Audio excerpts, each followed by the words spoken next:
교회가 사람들에게 육신적인 봉사 그리고 물질적인 봉사를 많이 하면 사람들과 세상이 굉장히 좋아합니다. 칭찬도 많이 하고요. 교회를 우러러봅니다. 멋있는 교회다. 훌륭한 교회다.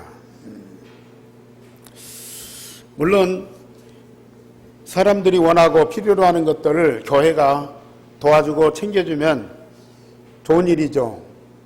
또 필요한 일입니다. 그러나 그것은 교회가 꼭 해야 할 일은 아닙니다.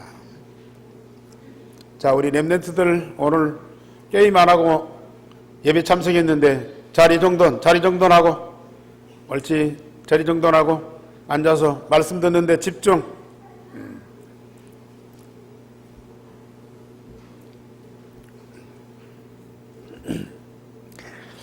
하나님이 교회를 세우신 이유는 사단에 의해서 범죄하고 하나님을 떠나서 멸망 가운데 있는 사람들을 복음으로 살려서 구원받고 하나님과 함께 영원히 하나님 나라를 살아가도록 하시기 위해서 교회를 세우셨어요.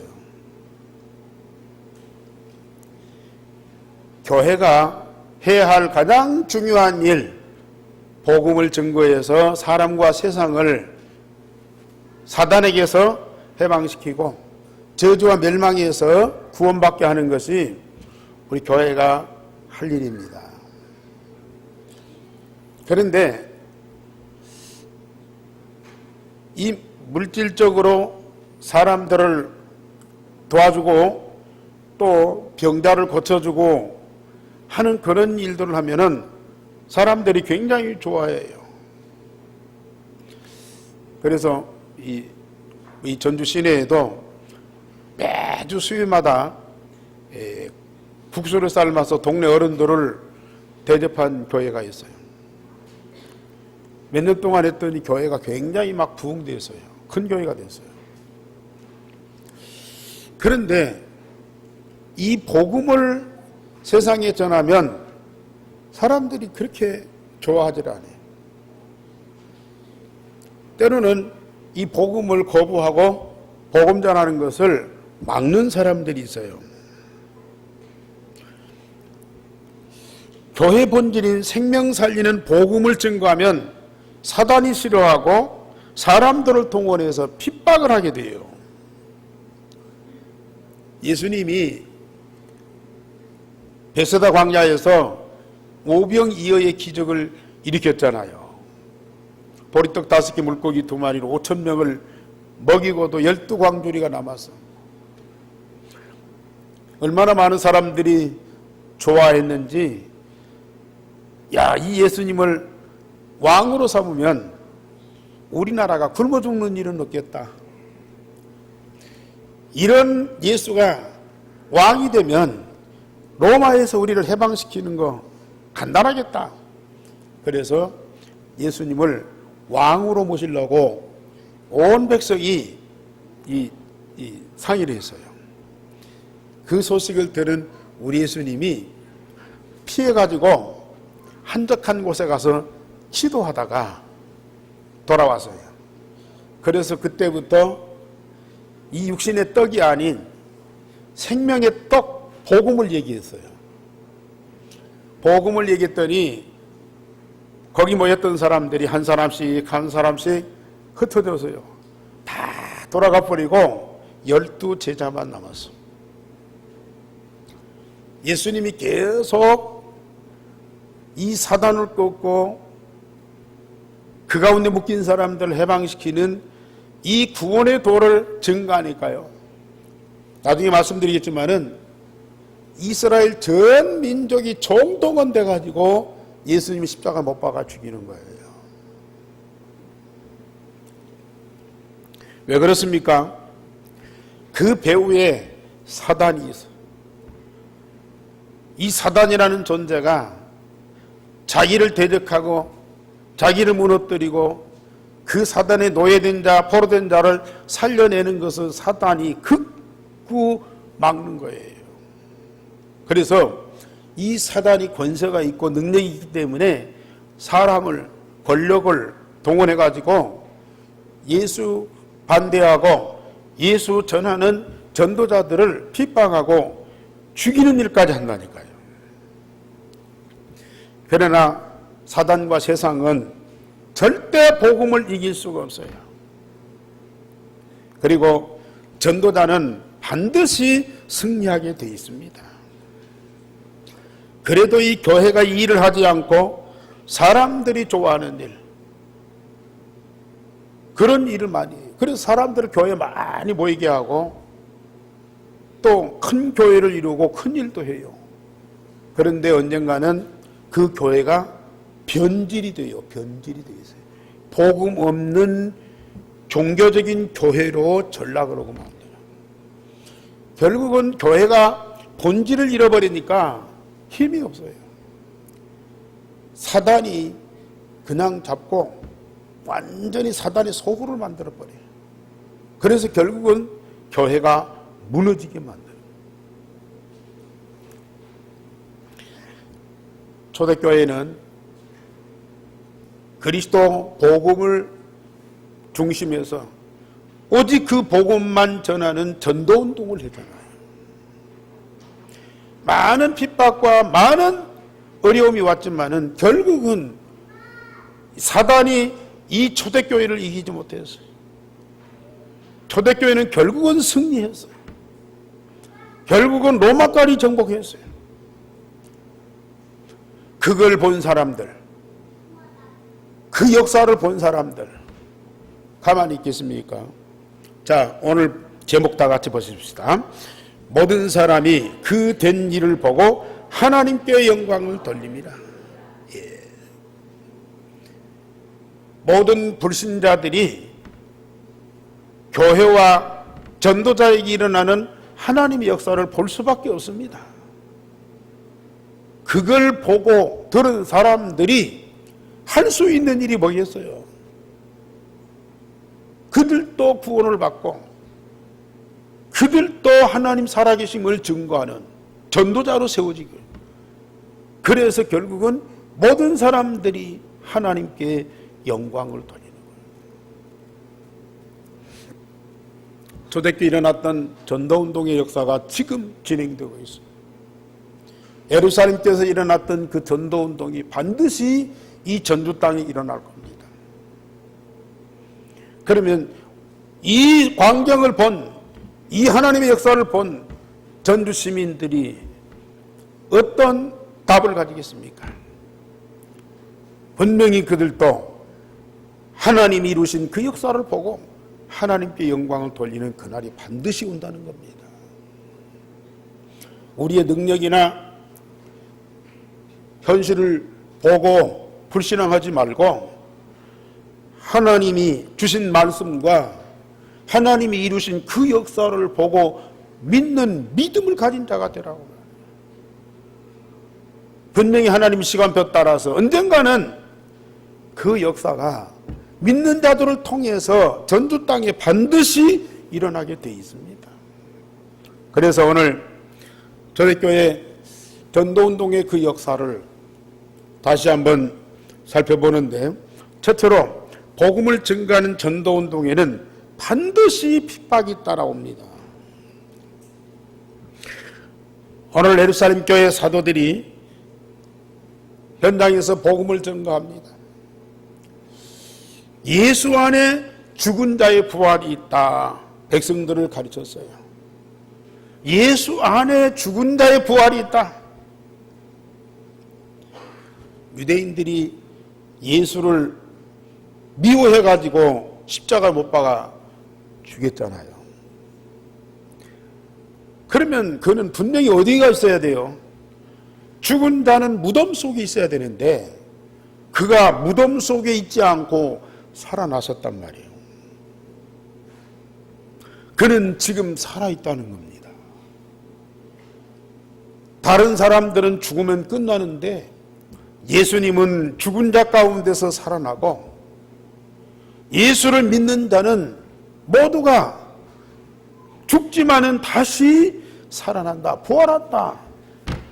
그 복음을 증거하니까 예수를 십자가에 못 박아 죽인 자들이 그 말을 들을 때에 어떤 생각이 들겠습니까?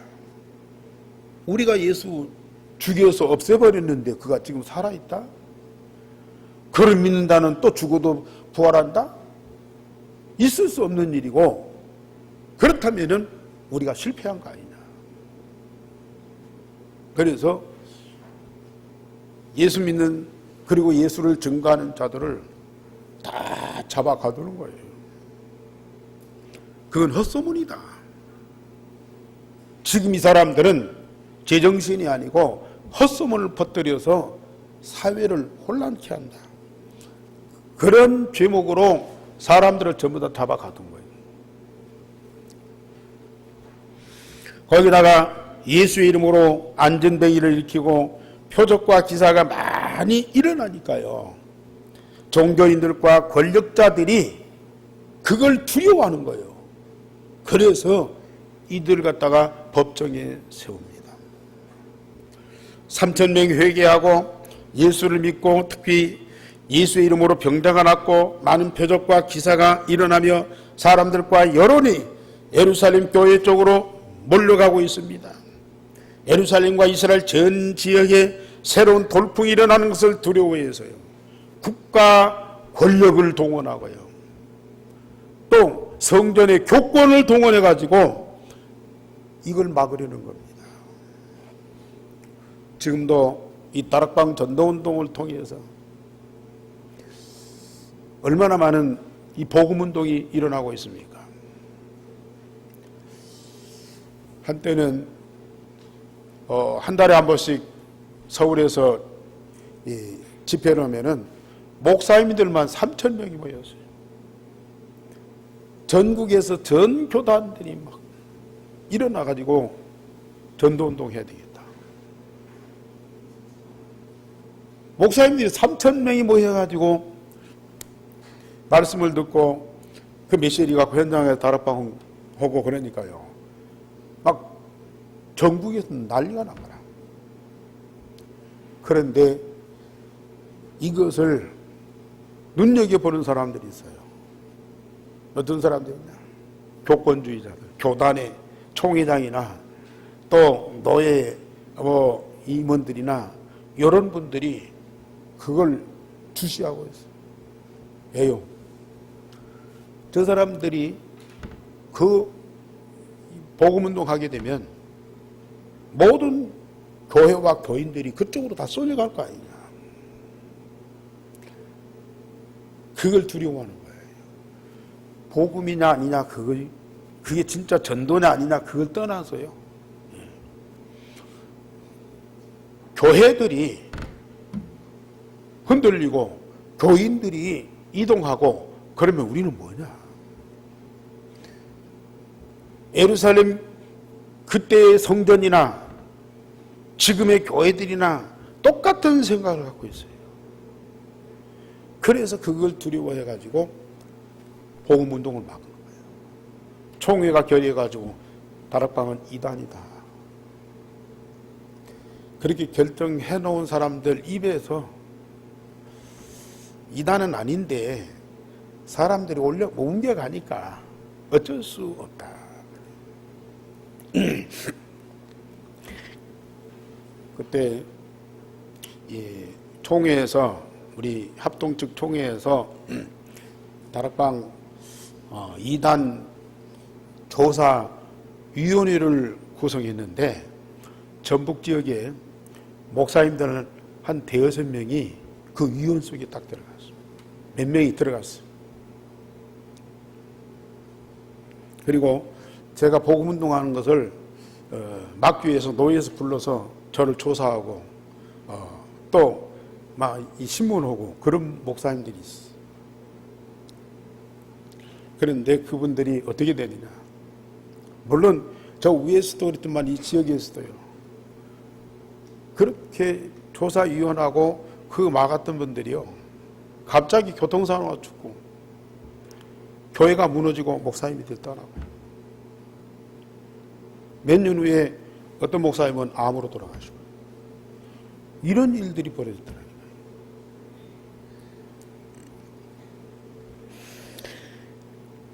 오히려 예루살렘 교회 이 성도들이 핍박 중에도 말씀을 듣고 믿는 사람만, 여기 성경 보니까 남자만 5,000명이 됐다고 했어요. 복음은 십자가에 죽었으나 사흘 만에 살아나신 예수 그리스도 자신이 복음이고요. 십자가에 죽었으나 사흘 만에 살아나신 그이가 바로 복음입니다. 죽음을 이기고 무덤을 이기고 사단을 이기신 자가 바로 그리스도요. 그런데 그 그리스도를 막을 자가 누가 있냐고 말이에요. 복음이 증거되는 곳에는 성삼위 하나님이 성령의 능력으로 역사하시기 때문에 이런 표적과 기사가 나타날 수밖에 없고, 그래서 어떤 국가 권력이나 교권으로도 이 복음운동을 막을 수가 없는 겁니다.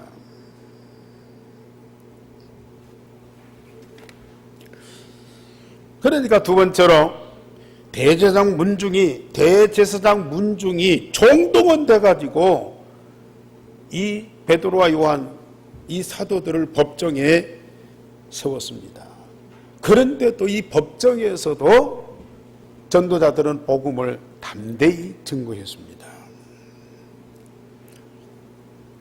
너희가 누구의 이름으로 이런 일을 행하고 있느냐.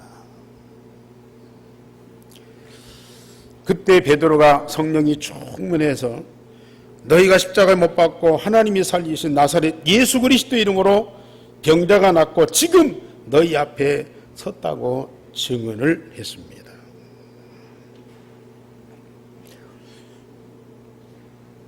예수를 십자가 못 박아 죽었고 예수는 죽었는데 왜 예수의 이름을 또 얘기하느냐. 그걸 신문을 한 거죠. 그러나 이들은 죽은 자 가운데서 다시 살아나셔서 지금 살아계신 예수 그리스도를 증거했고, 그 복음을 받은 자가 그 문제가 해결되고 이 안전병이가 일어났는데 그 당사자가 지금 너희 앞에 있지 않느냐. 전도자에게는 반드시 성령의 능력으로 충만하게 역사하게 되어 있습니다. 그래서 사실을 사실대로 증거할 수밖에 없어요. 성령이 역사하시면요, 권능도 받지만은 사실을 사실대로 증거할 수밖에 없습니다. 아무리 인격이 훌륭하고 성품이 좋고 담대해도요, 위기 앞에서는 다른 얘기할 수밖에 없어요. 살아남으려고. 죽음 앞에서는 거짓을 말할 수밖에 없어요. 아니, 꼭 그런 위기나 죽음 앞에서만이 아닙니다. 거의 사람들이요, 자기 중심에서 모든 걸 판단하고 행동하면 거짓을 얘기할 수밖에 없다니. 그러나 우리 성도님들, 물론 복음이 있으니까 복음은 진리잖아요. 복음은 진리이기 때문에 진리를 얘기할 수밖에 없지만은 내 인격이나 내 능력이나 내 성품 갖고 복음을 얘기하면요, 이런 상황이 되면, 자, 여기 어떤 사람입니까? 대제사장 안나스, 가야바, 요한과 알렉산더, 대제사장의 문중이 다 모였다. 이건 이스라엘의 최고의 권력자들입니다. 이러한 문중 앞에서 어찌 감히 베드로가 담대히 복음을 얘기하시냐고 말이에요. 그 안에 복음이 있기 때문에도 그러지만은 성령이 충만하여, 성령이 충만하여. 정말 우리는 우리의 인격 갖고는 안 된다니까요. 우리 양심 갖고는 그런 상황이 되면 거짓을 얘기할 수밖에 없어요. 내가 했던 말도 바꾼다니까요. 전에 했던 말도 안 했다고 그러고 그렇게 바꾼다니까요. 그러나 우리 안에 복음이 각인되고 내게 성령이 역사하면 어떤 상황에서도 복음을 바로 얘기할 수밖에 없어요. 진실을 확실하게 얘기할 수밖에 없어요. 이 담력이 어디서 나옵니까?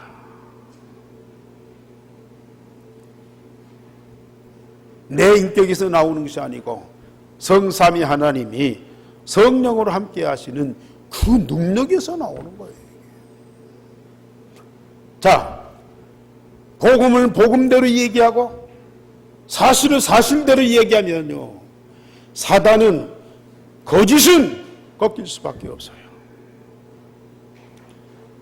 이 사단과 거짓이 권력을 동원하고 교권을 동원하고 세상의 모든 제도를 다 동원해서 핍박하고 대적해도요, 복음 앞에 그리고 성령의 능력 앞에는 완전히 무릎 꿇게 돼 있다니까요. 우리 성도님들 정말 복음 각인시키고 성령으로 충만하시길 바랍니다. 전도자에게는 하나님이 당연히 주시는 응답입니다.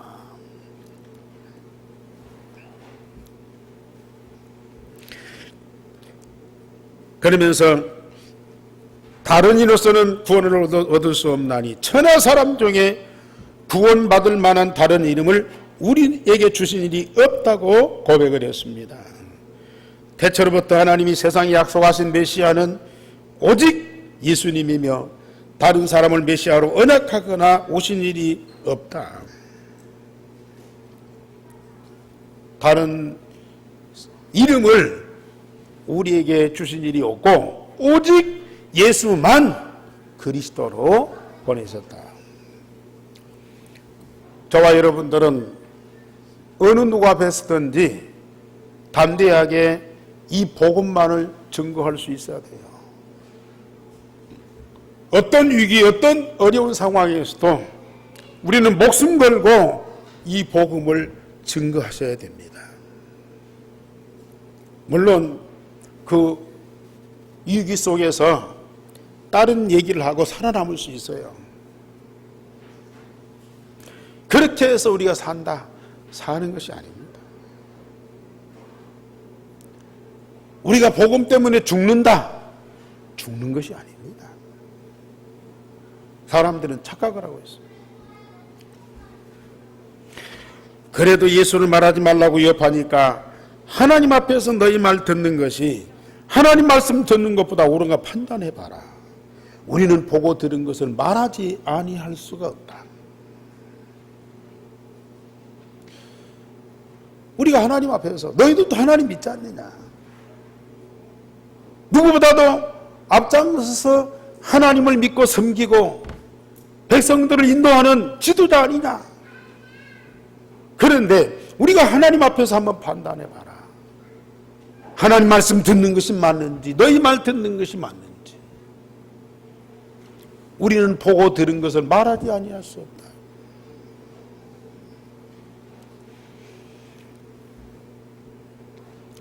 말씀드렸듯이 사람과 세상은 사단의 거짓이 차질되어 있어요. 자기 유익이나 없어질 재물들을 얻으려고 거짓말을 하거나 거짓된 정보로 사람과 세상을 얼마나 많이 미혹하고 속이고 있습니까? 저도 가끔 전화를 받으면요, 그 보이스피싱 이런 전화가 와요. 막 그때마다 호되게 막 뿌리고 전화를 끊습니다만, 갈수록 이런 과학이나 그런 기계를 이용해서 사람들을 미혹하고 사람들을 거짓으로 속이는 그것이요 만연해 가진다니까요. 지금 SNS 유튜브 해가지고 거짓된 정보, 가짜 뉴스를 흘리는 것들이 얼마나 많은지 모릅니다. 심지어 우리 목사님들도요, 저한테 카톡이 오고 메시지가 와요. 황당한 얘기를 막 보내요, 이게. 아니, 전혀 있을 수 없는 그런 얘기들 막 보낸다니까요. 목사님들이 그래요, 이게. 그만큼 사단의 영이 붙잡혀 있다는 얘기예요. 요한복음 8장 44절에 너희는 너희 아비 마귀에게서 났으니 그 마귀는 처음부터 살인한 자요 거짓말장이의 아비다 그랬어요. 모든 거짓과 속임은 아담과 하와를 속인 사단에게서 나옵니다. 거기에 우리가 쓰임받고 있는 거예요.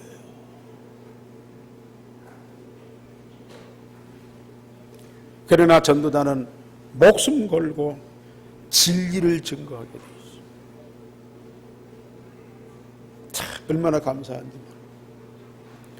저도 이 복음이 각인되기 전에는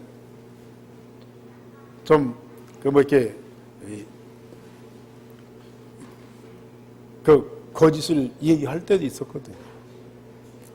사람도 속이는 그런 얘기도 많이 했거든요. 그런데 지금은 그런 얘기 할 필요도 없고 해서도 안 되고 할 수도 없고 정말 내 안에 복음이 있으니까요. 보고 들은 사실대로 얘기하는 거예요. 그것도 담대히.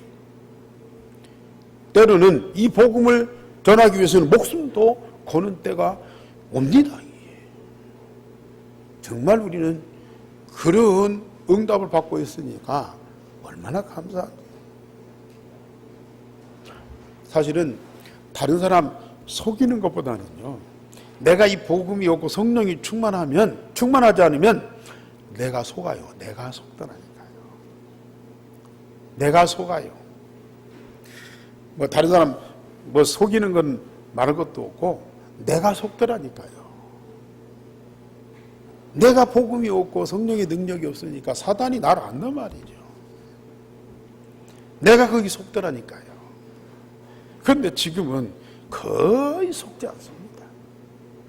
눈에 보이거나 어떤 상황에 이제 판단력이 생겨요. 그리고 눈에 안 보이는 그 이면적인 것까지 생각하고 판단하고요. 그러니까 속지는 않아요. 우리가 복음이 각인되고 성령의 능력이 충만하다.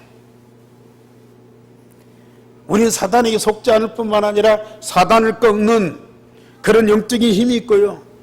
이 복음 갖고 죽은 자를 살리는 그런 능력이 나타나게 돼 있다고 말이에요.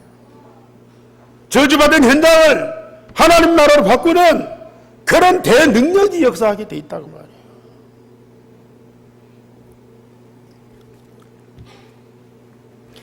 그래서 우리 성도들도 그러고 렘넌트들도 그러고 사회 나가든지 직장을 가든지 심지어 결혼을 하되 복음과 성령의 능력을 갖고 가지 않으면 그 현장에 우리가 눌리고 묶이고 그러면서 노예되고 속국되고 포로돼요.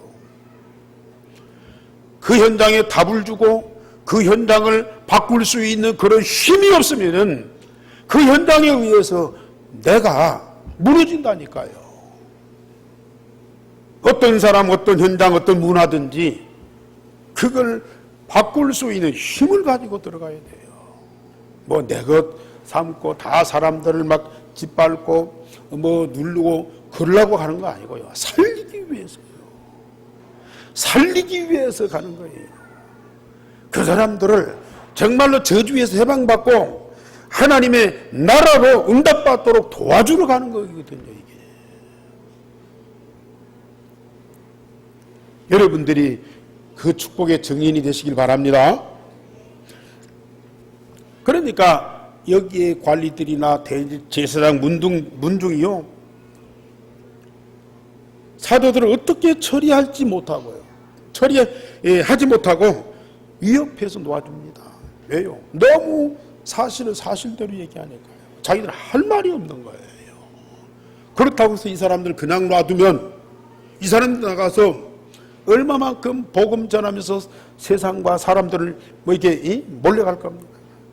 그러니까 그것이 걱정되고 두려운 거예요. 그래서 다시는 예수 이름으로 말하지 말라고 위협하면서 놓아줄 수밖에 없었어요.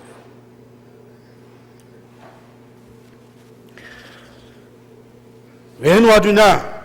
이 모든 사람들이 그 된 일을 보고 하나님께 영광을 돌립니다. 저주와 멸망받은 사람들이 복음으로 구원받고 병자들이 치유받으니까요, 모든 사람들이 하나님께 영광을 돌렸어요. 자, 베드로가 고백한 신앙의 고백, 우리가 다시 한번 같이 고백해 보시죠. 자, 4장 12절 다 같이 시작. 다른 이로서는 구원을 얻을 수 없나니 천하 사람 중에 구원받을 만한 다른 이름을 우리에게 주신 일이 없음이니라 하였더라. 우리는 일평생 이 고백을 하면서 살아가야 되고요, 사람들 앞에 담대히 증거하셔야 돼요. 세 번째로, 사도들이 교회에 보고하니까 성도들과 한 마음으로 하나님께 소리 높여서 기도하였습니다. 사도들만이 아닌 온 교회가 원리스되어서 하나님께 감사의 기도를 하는 거죠. 그러면서 지금 우리가 핍박을 받는 것은 헤롯과 빌라도, 이스라엘의 최고 권력자들입니다. 빌라도는 로마에서 파송된 총독입니다. 헤롯은 가이사 황제가 임명한 왕입니다. 이 총독과 헤롯이 서로 연합해가지고 예수를 십자가에 못 박아 죽였어요. 저 이방인, 헬라인, 로마인과 유대인들이 합세해가지고 예수님을 십자가에 못 박고 믿는 자들을 지금 핍박하고 있습니다. 그러니 이스라엘과 온 세상이 총동원 돼가지고 예수를 십자가 못 박고 복음운동을 막고 있어요. 그런데 이것은 하나님의 뜻을 이루는 것이다 그랬어요. 자, 이 기도를 보세요. 하나님, 저 핍박자들, 저 악한 사람들을 무너뜨려 주시고 다시는 이런 일이 없도록 하시고 우리가 복음운동하는 이 일에 지장되는 것을 다 제거해 주세요. 그렇게 기도 안 했어요. 헤롯과 총독 또 이방인과 유대인들이 연합해서 예수를 십자가 못 박아 죽이고 지금 이 복음운동을 막고 있는데 이것은 하나님의 예정하신 뜻을 이루어지는 겁니다. 참, 우리 초대교회 성도들이요, 얼마만큼 복음이 확립되고 영적으로 열렸는지요.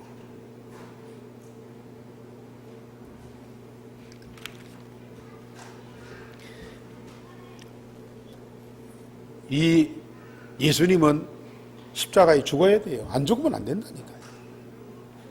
그리고 복음운동에는 반드시 핍박이 일어나야 돼요.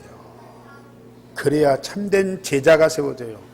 제자는 물론 평상시에 복음 전해서 복음 잘 듣고 막 기뻐하고 또 나도 전도해야 되겠다고 나서는 그런 전도자들도 있지만, 진짜 제자는 이런 핍박과 죽음 속에서도 절대 변질되지 않고 목숨 걸고 헌신하는 그가 진정한 제자거든요.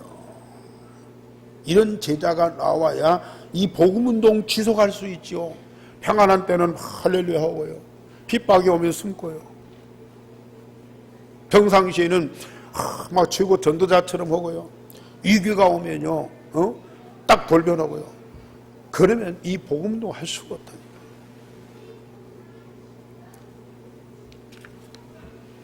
그러면서 그들의 유업에도 종들로 하여금 담대히 하나님의 말씀을 전하게 하시고 표적과 기사가 거룩한 예수의 이름으로 이루어지게 하옵소서. 저 원수들을 무너뜨리고 이런 핍박이 사라지고 우리가 평안한 중에서 복음동 하게 해달라고 그렇게 기도하지 않고요. 저런 핍박자들이 권력과 교권을 가지고 아무리 위협해도 우리는 이 복음을 담대히 증거하게 하옵소서. 그리고 표적과 기사를 통해서 저들에게 증거를 보여지게 하옵소서. 정말 저와 여러분들이 이 기도할 수 있길 바랍니다. 이 기도 꼭 하셔야 돼요. 이 기도가 여러분들 입에서요 당연히 나와야 된다니까요. 지금 예루살렘 교회 전 성도들이 연합해서 원리스트 가지고 한마음 한뜻으로 이렇게 기도하고 있어요. 그 힘이 얼마나 큰지요. 이 기도가 예루살렘의 전 흑암을 꺾어버리는 거예요. 이 기도의 힘이 예루살렘의 전 저주와 재앙을 무너뜨리는 거예요. 우리 예한교회가 진정 복음으로 원리스트에서 함께 할 때요, 또 더불어 마음을 같이하여 기도에 힘쓸 때요, 전주의 복음화는 간단합니다. 하나님이 왜 문을 안 여시느냐? 교회가 복음으로 원리스 될 때까지 기다리시는 거예요. 그런데 이제 우리 교회가 진짜 원리스 되잖아요. 몇 사람이라도 딱 하나가 되어서 말씀, 기도, 전도, 포럼 속에 있잖아요. 이제는 우리 전도자들이 가만히 있는데도 문을 여시는 거예요. 복음 받을 사람을 하나님이 보내신다니까요.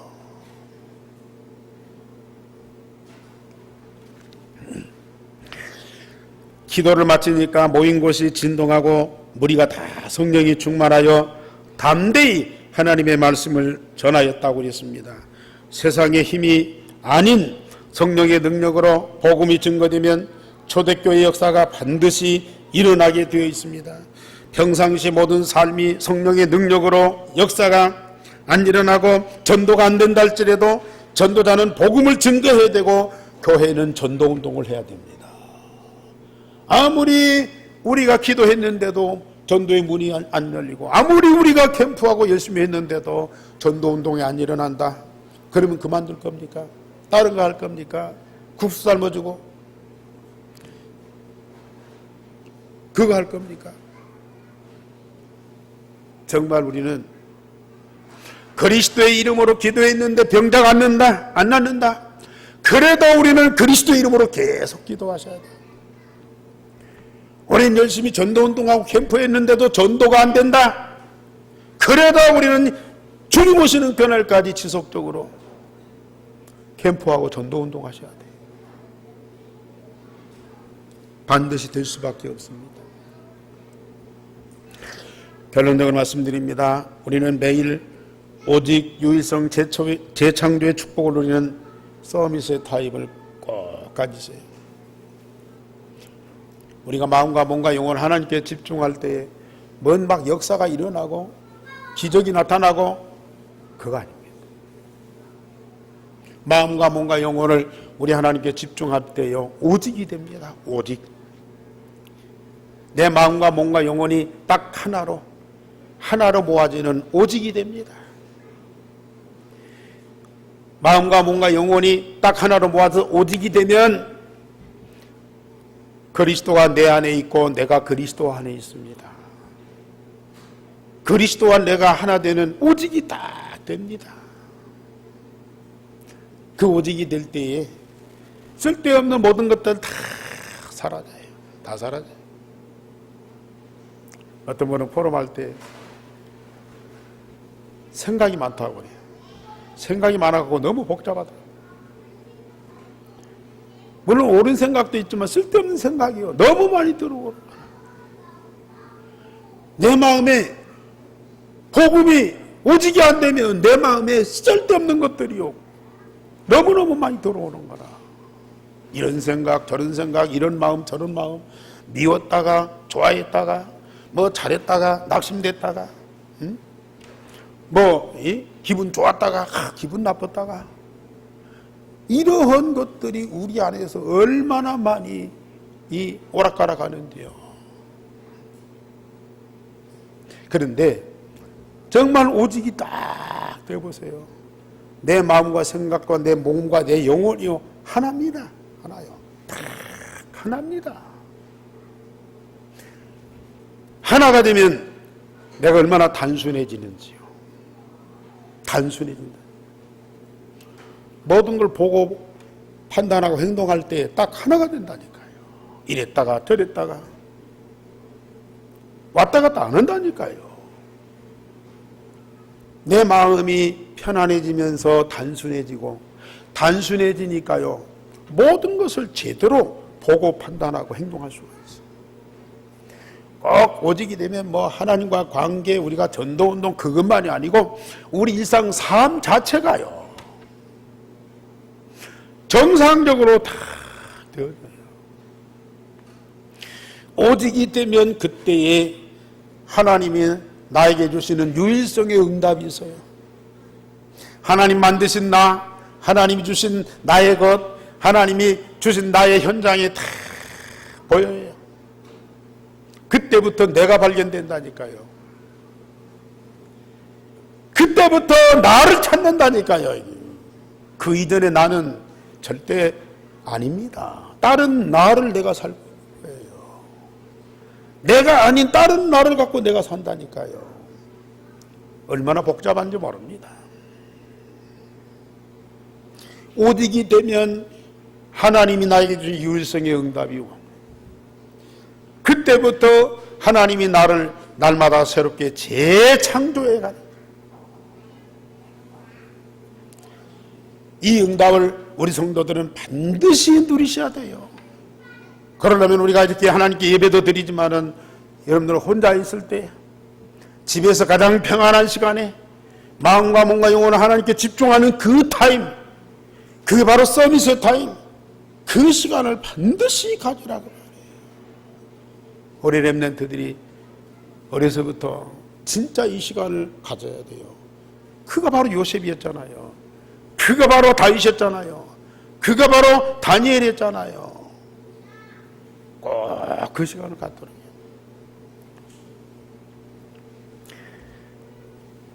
그러면 복음으로 구원받은 것과 말씀으로 응답받은 사실을 담대히 증거하는 자가 됩니다.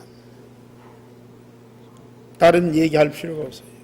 더군다나 거짓말하고 속임수 쓰고요. 어떻게 이런 일을 할 수 있습니까?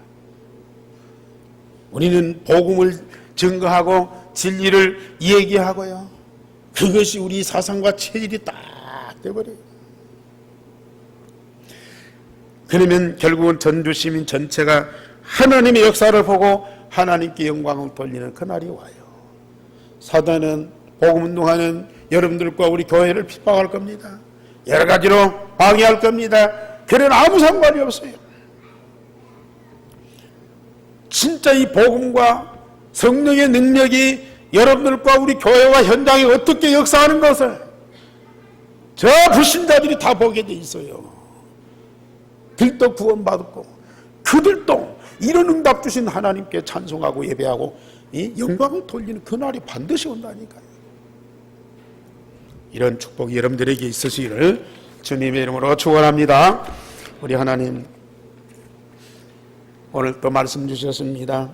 예루살렘 교회에 일어났던 전도자들의 복음운동을 증거해 주셨습니다.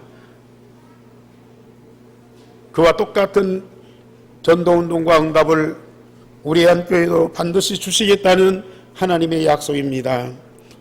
어떤 핍박과 환난에도 이 복음운동은 지속될 수밖에 없고 모든 사람들이 복음받고 구원받을 뿐만 아니라 하나님의 역사를 보고 하나님께 영광을 돌릴 수밖에 없음을 믿습니다. 우리들의 전도운동을 통해서 전주 시민 전체가 복음을 받고 온 시민이 하나님께 영광을 돌리는, 하나님의 그 영광을 찬양하고 기뻐하고 예배하는 그날이 반드시 오게 하여 주시옵소서. 목숨 걸고 끝까지 복음 전할, 생명 걸고 복음 운동할 제자가 세워지는 우리 한 교회가 되게 하여 주옵소서. 전 성도가 더불어 마음을 같이하여 오로지 기도에 힘쓰는, 그래서 원리스되는 우리 한 교회가 되게 하여 주옵소서.